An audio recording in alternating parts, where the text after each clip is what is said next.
License to kill as part of the job description working for DAS, the Department of Administrative Services.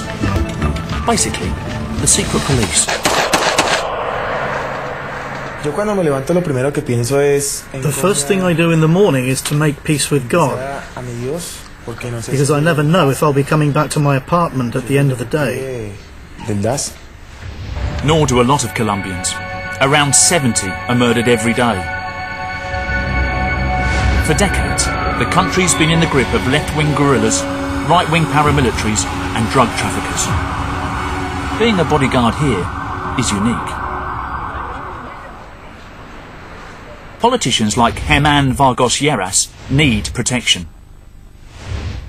One year, a deadly present blew a finger off his left hand.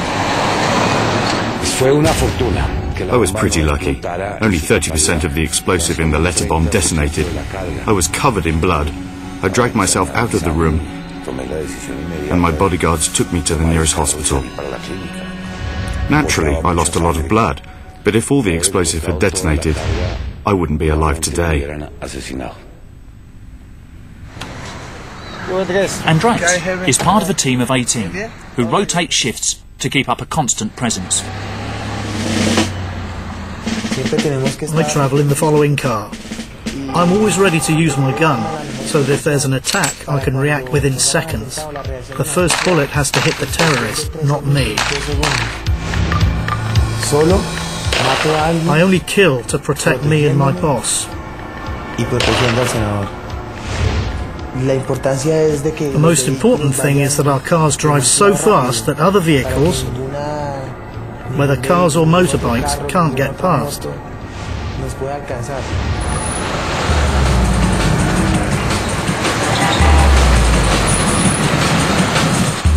In this job, you need to think like a terrorist. Where could a sniper be hiding? Where's the bomb likely to be? Staying constantly alert is stressful. A bodyguard must see the world as a landscape of threat. Andreas takes up his position behind Germán. While his boss makes his political speech, Andreas keeps his eyes on the room.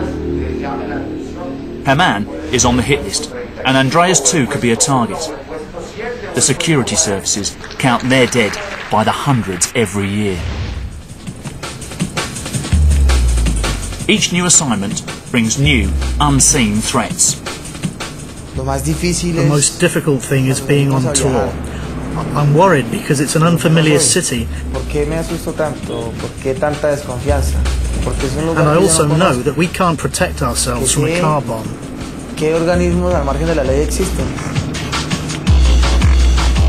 Cartago, 200 kilometers west of Bogotá, is home to the Norte de Valle, one of the biggest civilian drug gangs.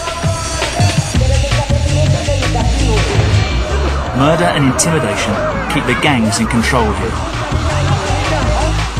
At the rally, Germán looks relaxed, but Andreas is like a tightly coiled spring. As soon as we see that people are forming a crowd, we'll form a protective ring around the senator. Being surrounded makes it impossible for anyone to get close or touch him, as they can't get past a ring of bodyguards. You have to curb the desire to be trigger happy. You also need to know when to break up the party. No one wants to mistake a bursting balloon for gunfire. Rigid professionalism like this comes with ongoing training.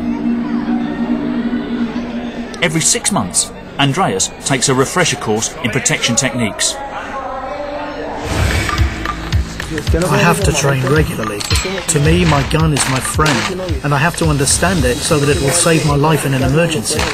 You never know what to expect outside.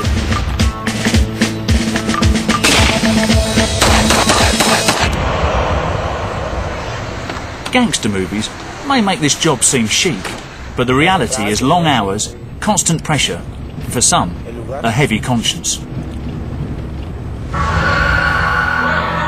Every year in Colombia, 3,000 people are kidnapped for ransom money. Andreas may be one of the good guys, but round here it's kill or be killed. this job can make you hard. You must suspect everyone and trust no one. A terrorist will often walk in through the front door.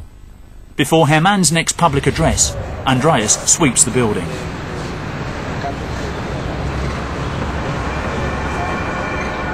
There are always explosives to worry about. Even toilet bombs are not uncommon. Damn, this is dangerous. A terrorist could enter this without problems, so we have to be careful. I'll place a man outside. But he knows that however prepared you are, the unexpected will happen. When I do my security inspection of a building or an area, I always think of all the assassinations that haven't been prevented.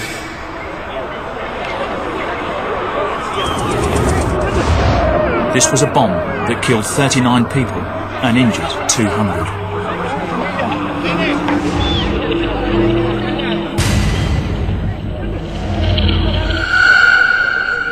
I think it's important to take death into account. When you do that, the work is much easier.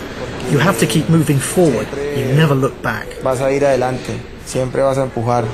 If you want to prevent assassinations, you can't be fearful about what might happen, because fear will make you a coward. As long as we remain brave, things will go to plan.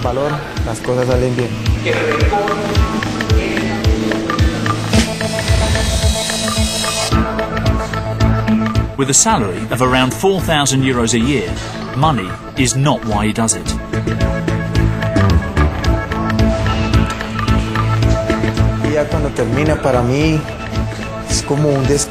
Getting to the end of the day is always a relief, as it's another day that we've managed to keep things safe against terrorists and criminals.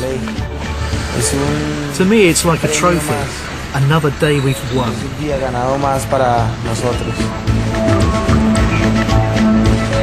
Andreas should have at least another 15 years of service ahead of him. Anyone can learn how to handle a pistol or an Uzi. But the ability to see yourself as less important than the person you protect. Only a rare few are born with that. Talking of natural talent that can get you killed, we meet a daredevil pilot later. But first,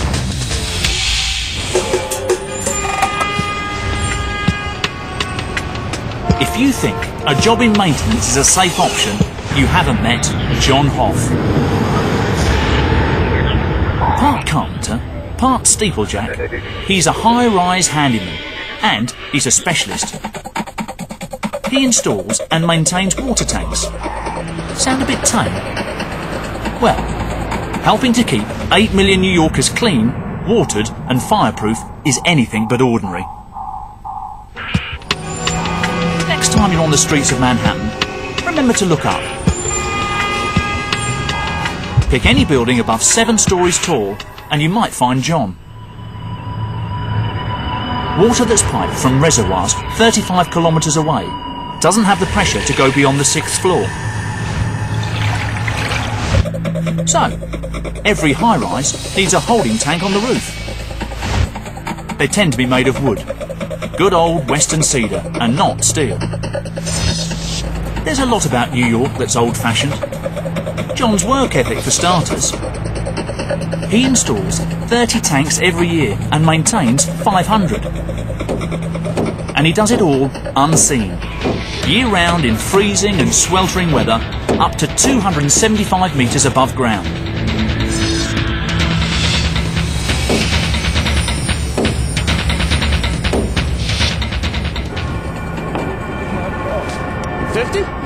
Your enemy is the wind.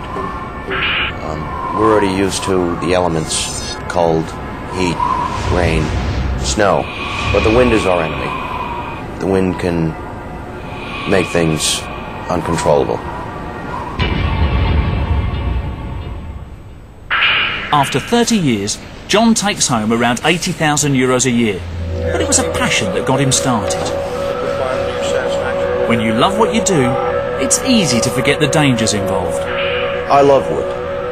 I love the study of it and the uses of it. In this application, there's nothing stronger than round. And it's so structurally sound that it'll never break and never just let go.